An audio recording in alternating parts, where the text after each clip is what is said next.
این وضع زندگی من. سلام، این خونه زندگی منه، من و ترانه و پرینا.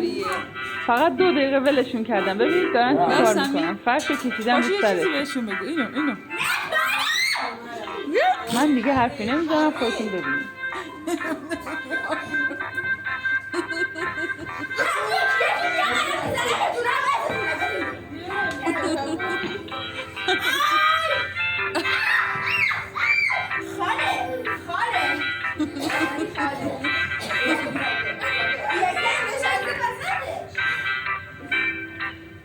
روزی 5 بار این خونه جمع میشه.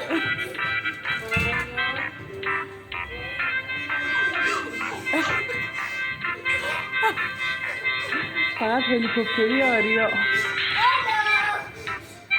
این زیر بنویسید بچه‌های شما هم اینجوری هم.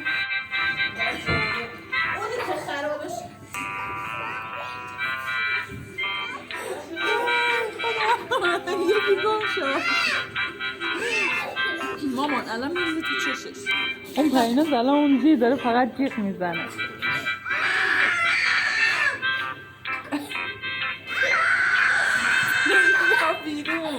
بیا بیرون پریناز.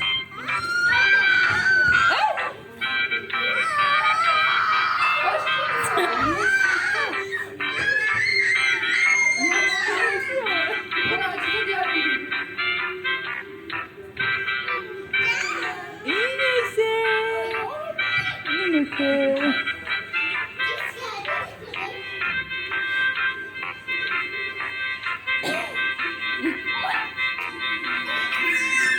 الان تو اومدی اینجا چی رو ببینی ها؟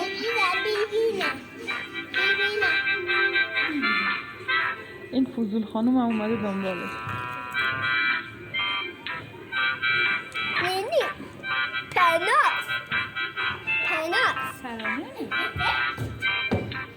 خب این گوشه ای از زندگی من و این بچه ها. الان هم که خونه خالش